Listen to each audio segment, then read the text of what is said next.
बात करें टीकमगढ़ लोकसभा की, ब्रजेश राय को टीकमगढ़ लोकसभा से भारतीय जनता पार्टी का टिकट देती है, तो क्या स्थिति बनेगी और कैसा होगा चुनाव? 5 लाख के पार जीते जाएंगे, क्योंकि उस क्षेत्र में पार्टी का काम बहुत ज़्यादा है, हमारी समाज भी बहुत है, समाज का भी वोट। और लोकसभा के चुनाव में तो नीरज जी वोट निकालने का काम होता है सबसे महत्वपूर्ण। वोट निकल गया, परसेंटेज उतनी ज़्यादा बढ़ गया भारतीय जनता पार्टी का, तो वहाँ बहुत अच्छे मतों से जीतेंगे। नमस्कार, आप देख रहे हैं राजधानी समाचार। बात की जाए बुंदेलखंड की, तो बुंदेलखंड की टीकमगढ़ लोकसभा सीट बहुत चर्चाओं बनी है।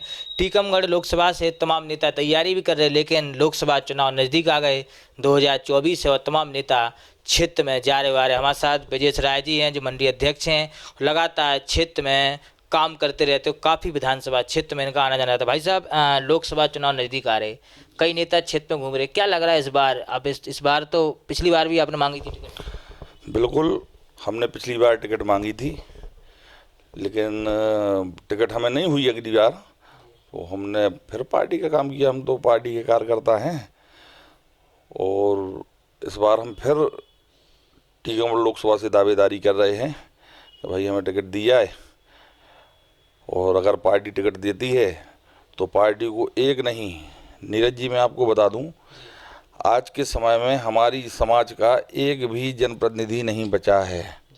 टीकमगढ़ से बीना से महेश राय विधायक थे, वो चुनाव हार चुके हैं, और हमारी संख्या बहुत ज़्यादा है।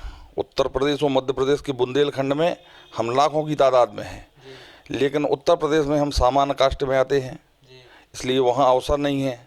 मध्य प्रदेश और छत्तीसगढ़ में हम अनुसूचित जाति में आते हैं, यहाँ हम लोगों को अवसर हैं। तो यदि पार्टी संगठन हमें हम पर भरोसा करती है और हमें टिकट देती है, तो पार्टी को पूरे ग्वालियर चंबल संभाग में हमारे समाज का भयंकर वोट मिलेगा।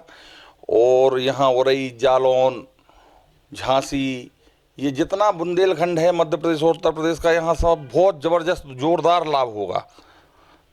टीकमगढ़ लोकसभा में सीटें कितनी हो, कहाँ कहाँ आपका जाना रहता है? जो विधानसभा सीटें जुड़ी हैं लोकसभा में, कहाँ कहाँ जाना रहता है आपका? जाना तो सभी जगह रहता है नीरज जी। अब 3 हमारे छतरपुर जिले की सीटें हैं उस लोकसभा में। एक छतरपुर है, एक महाराजपुर है और एक बिजावर है।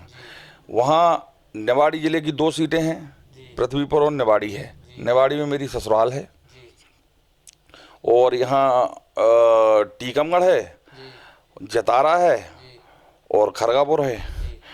तो ऐसे ही कुल मिला के 8 सीटें होती हैं, जिनसे एक लोकसभा का निर्माण होता है, वो टीकमगढ़ लोकसभा है।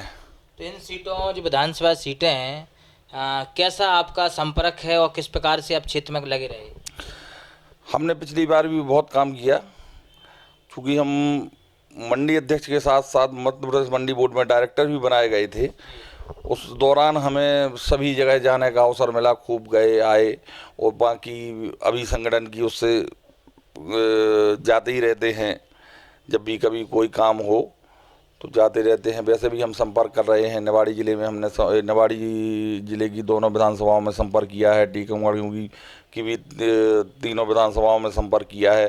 छतरपुर चूँकि हमारा गृहग्राम है, तो यहाँ तो संपर्क है ही। महाराजपुर में संपर्क किया है, बिजावर में हमारे मामा लोग हैं, तो बिजावर में भी संपर्क किया है। ऐसा संपर्क तो पूरी सभी 8 विधानसभाओं में है। या कुछ बात करें अपन लोकसभा चुनाव की, आपने बहुत सारी अपनी पुरानी बताई, पार्टी में भी काम किया और काम कर भी रहे। लोकसभा चुनाव को आप कैसे देखते हैं? क्या तैयारी है और क्षेत्र में क्या हलचल है, क्योंकि काफ़ी लोग अब दावेदारी ठोक रहे हैं? नीरज जी, मैं आपको एक बात बता दूं, मैं चूँकि ज़मीनी से जुड़ा हुआ कार्य करता हूं, मैंने मंडी का जो सदस्य का चुनाव होता है वो सामान्य वार्ड से जीता था। उस वार्ड में मेरा वोट नहीं था, मेरे परिवार का एक भी वोट नहीं था, और मेरी समाज का भी एक भी वोट नहीं था। अभी मेरी पत्नी वर्तमान में पार्षद हैं वार्ड क्रमांक 12 से, तो ना उस वार्ड में मेरा एक वोट है, न मेरे परिवार का वोट है, न मेरी पत्नी का वोट है, और ना ही हमारी समाज का एक भी वोट है, फिर भी वो पार्षद हैं। तो ये काम करने से होता है। ये जातिगत और ये सब, मैं इन सब चीज़ों में विश्वास नहीं रखता हूँ। बहुत अच्छे से हमने देख लिया है, जो आप जैसा कर्म करोगे, जैसा जनता के साथ व्यवहार करोगे, वैसे ही वो आने वाले समय में उसका परिणाम देती है। अब रही लोकसभा की बात, तो लोकसभा तो सभी जानते हैं कि इस बार लोकसभा का टिकट लोकसभा में जाने का गेट पास है नीरज जी। जी जी इस बार हम कमलनाथ की सीट को भी नहीं छोड़ेंगे। जी। इस बार हम मध्य प्रदेश में सारी की सारी सीटें जीतेंगे। जो एक सीट कांग्रेस को मिल गई थी, इस बार वो भी नहीं मिलने देंगे। एक और बड़ा बात कही जाती है कि राम मंदिर से आप जुड़े रहे, कई आंदोलनों में भी आप गए हुए अयोध्या जी, क्या है और कैसे आपने काम किया राम मंदिर? नीरज जी, जिस समय राम मंदिर का आंदोलन चल रहा था उस समय हमारी आयु 14-15 वर्ष थी। तो जो कार सेवक जेलों में बंद हो गए थे, जिनको रास्ते में पकड़ लिया था पुलिस ने, तो हम बहुत छोटे थे, तो हम जाते थे सुबह से जेल। तो जेल में जब वो वहाँ गेट पे मिलाई होती थी, तो जो लोग थे वहाँ अंदर, तो किसी ने कहा कि हमारे घर से फलानी दवाई आना है, किसी ने कहा हमारा ये सामान आना है, किसी ने कहा हमारा अंडरवेयर आना है, किसी ने कहा कि हमारा ये आना है। मतलब जो कुछ भी उनकी सेवा यहाँ से वहाँ उनके घर से ले जाके जेल में उनको देना। किसी ने कहा हमारा नाश्ता आना है। मतलब ये सब हम उस समय करते रहे। चूँकि उस समय हमारी आयु 14 या 15 वर्ष रही होगी, तो हमने काम किया है। और उस समय हम लोगों ने जितना भी बना जिले स्तर पर, उस समय शिवसेना और विद्यार्थी परिषद दोनों छतरपुर में एक ही रूप में काम कर रहे थे। अब तो चूँकि अलग अलग है सब संगठन, तो हम लोगों ने बहुत काम किया और खूब जितने भी आंदोलन हुए जिला स्तर पर, सब आंदोलनों में बढ़ चढ़ के हिस्सा लिया। एक आंदोलन नीरज जी आपके टीकमगढ़ में भी हुआ था। हाँ, उस समय हमारे विद्यार्थी परिषद के जो जिला संयोजक थे उनके ऊपर एक आक्रमण हुआ था, जो आगे तत्कालीन मंत्री ने किया था, वो आज वो विधायक हैं। तो उसमें भी मैं गया था, मुझे खूब याद है। हम छतरपुर से 2 बसें लेके गए थे हम लोग, और वहाँ पे आके हम लोगों ने आंदोलन किया था। एक सभा की थी राजेंद्र पार्क में। तो उस समय से जुड़ा हुआ हूँ मैं। अब राम जी अयोध्या में मंदिर में बैठ गए, बड़ी खुशी है। देखा होगा कि मोदी जी गए और तमाम देश के संत महात्मा पहुंचे थे। देखो, अभी हमने भी उसका कार्यक्रम किया था। चूँकि हमारे यहाँ एक बगरायन बस्ती है, उसका प्रभारी मैं था। बगरायन बस्ती में कार्यक्रम होना था, तो वहाँ लगभग 1 से लेके और 1,500 लोगों का कार्यक्रम हुआ। बड़ा कार्यक्रम हुआ, जिसमें छतरपुर की विधायक भी शामिल हुई और देश के प्रख्यात कवि अभिराम पाठक जी ने उस कार्यक्रम का संचालन किया। लाइव टेलीकास्ट हुआ और उसके तत्पश्चात प्रसाद वितरण किया गया। चूँकि वहीं पास में हमारा भी मंदिर है, जो हमारे पूर्वजों ने जिनकी स्थापना की है, फूला देवी मंदिर छतरपुर का प्राचीन मंदिर है। तो वहाँ भंडारा किया पहले बब्बा जू के यहाँ। उसके बाद रात तक प्रसाद का वितरण फूला देवी मंदिर से होता रहा। और फिर रात में माँ फूला देवी मंदिर को फूलों से सजा के, गुब्बारों से सजा के भव्य आरती हुई और सबको प्रसाद वितरण किया गया।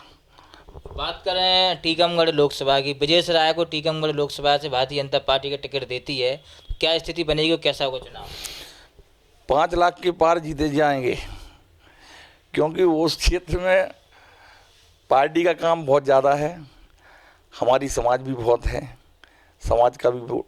और लोकसभा के चुनाव में तो नीरज जी वोट निकालने का काम होता है सबसे महत्वपूर्ण। वोट निकल गया, परसेंटेज उतना ही ज़्यादा बढ़ गया भारतीय जनता पार्टी का, तो वहाँ बहुत अच्छे मतों से जीतेंगे।